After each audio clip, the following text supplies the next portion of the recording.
Hello guys, welcome back to my channel. In today's video I'm going to explain chapter 7 of this manhwa. So in last chapter, our corporate-minded protagonist Jo Hwi officially took over as the chief of his clan and inherited the mystical Yuechin Crimson Jade. But before he could even process the talking ancient spirits inside the artifact, his older brother slammed the door open in a total panic.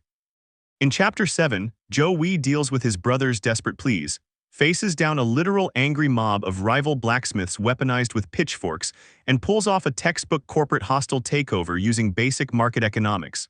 Let's dive right into the breakdown. The chapter kicks off exactly where we left the cliffhanger.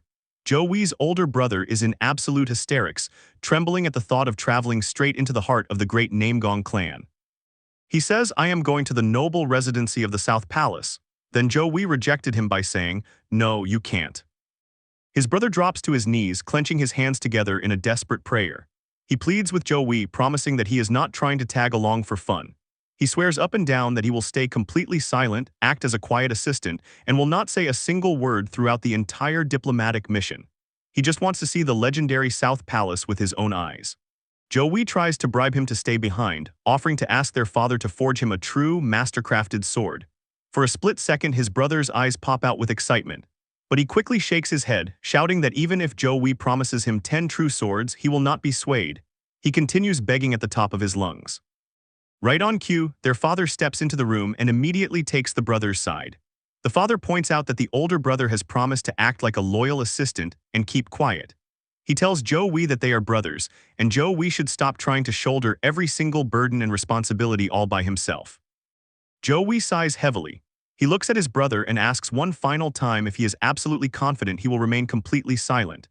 His brother proudly pounds his chest, declaring that honesty is the very foundation of being a martial artist and that he is the literal definition of silence. Jo Hwi finally relents, telling him they will depart in a few days, sending his brother into a joyful celebratory dance. The peaceful family moment is shattered when a workshop employee comes sprinting across the courtyard in a complete panic. He tells Jo Hwi that there is a massive problem. A giant crowd of furious local workers has gathered outside the gates, and every single one of them is armed with weapons. Outside, the rival craftsmen and blacksmiths are rioting. They are waving shovels, hammers, and pitchforks, screaming that they want to take everything from the Jo clan's workshop and destroy Jo Hwi for printing cheap iron. Jo Hwi calmly steps out to face the mob, introducing himself as the boss. The mob leader steps forward, pointing an angry finger, calling Jo Hwi an immoral scammer who has broken the sacred moral codes of business. Jo Hwi doesn't flinch.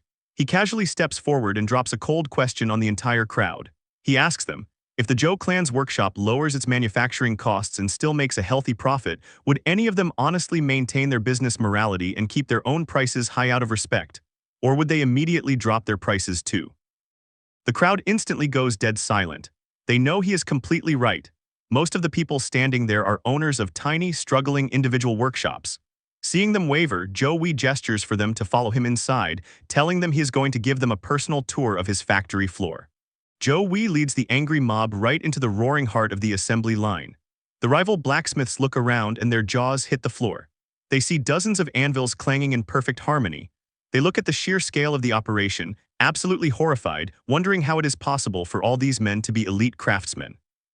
This is where Jo Hwi delivers a masterclass in economic manipulation.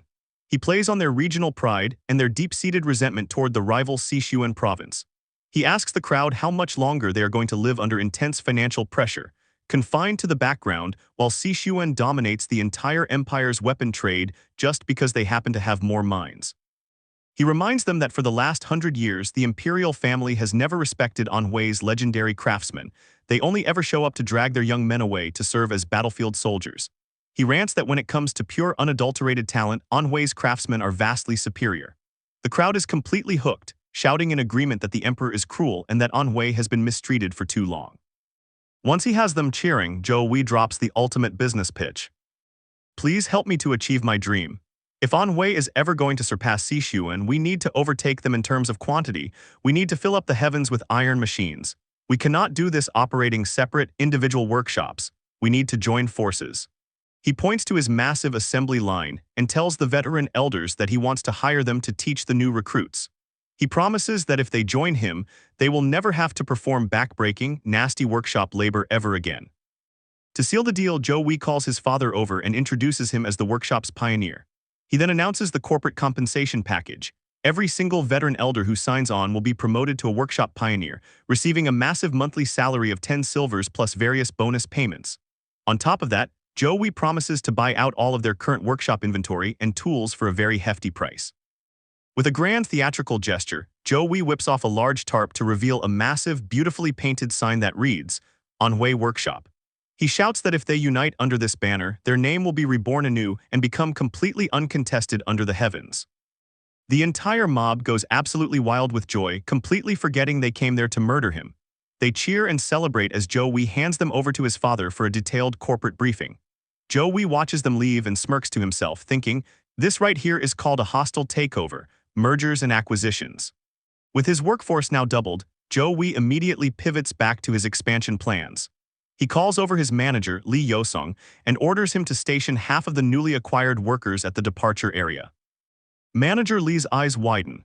He asks if Jo Hwi is finally planning on developing that specific carriage. Jo Hwi chuckles confidently. He confirms that the new carriage utilizes advanced technology completely unknown to the Central Plains. He is going to integrate the use of plate suspension into the design.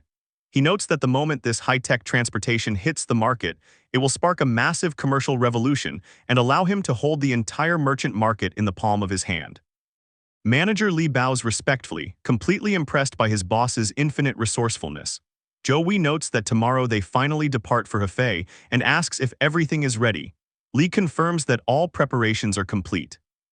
Lee asks how long the voyage to the Namgun clan will take. Jo Hwi admits he cannot pinpoint an exact return date, as he has zero intention of coming back until his grand goal is achieved.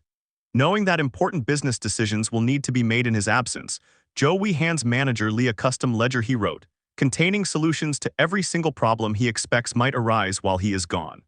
The scene shifts to the open road. Jo Hwi and his older brother are riding on horseback through a lush green forest. Jo Hwi is sighing to himself, thinking about how he has only just gotten used to riding a horse after falling off constantly in the past, while his brother is somehow riding perfectly fine. His brother is completely distracted, deeply engrossed in reading a thick history book called the Manhwa. Jo Hwi asks if the book is really that interesting, and his brother enthusiastically nods. Jo Hwi just shakes his head, silently praying for the heavens to save this absolute martial arts geek. Suddenly, his brother snaps the book shut and turns completely serious. The playful demeanor disappears as he looks at Jo Hwi and confesses that he still struggles to believe that Jo Hwi is truly his little brother. He notes that while Jo Hwi was always smart, he was never at this unbelievable level. He says that watching Jo Hwi eloquently persuade the workshop elders earlier made him look like a monster living in another world. His brother looks down and says that just because Jo Hwi is insanely competent, it doesn't mean his own life is any less serious. He brings up a dark memory, the Gawunki incident from years ago, when a ruthless group of bandits raided their village and stole food that was being handed out during a terrible harvest.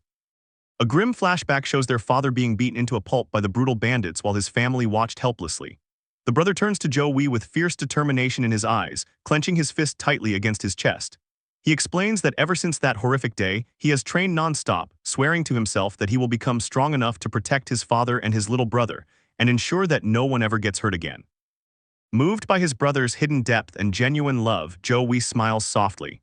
He reaches over and gives his brother a supportive fist bump, telling him he is sure he will do great.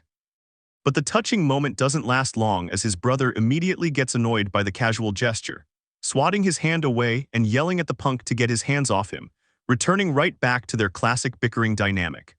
The chapter ends with a cosmic perspective, panning up to the Yuichin crimson jade glowing inside Jo Hwi's robes. Inside the artifact, the ancient ancestor smiles in absolute amusement, thinking to himself that with a sly silver tongue like that, Jo Hwi could probably sell water straight from the Yangtze River. What a fantastic chapter! Jo Hwi didn't just stop a riot. He turned his biggest competitors into his most loyal employees using a brilliant business pivot. Plus, we finally see the deep, protective bond driving his older brother to stand by his side as they enter the dangerous territory of the Namgun clan. What do you think will happen when Jo Hwi introduces plate suspension carriages to the high-ranking martial lords? Will his brother be able to keep his promise of absolute silence? Let me know your thoughts in the comments below, make sure to like and subscribe, and I will see you next time for Chapter 8. Bye-bye.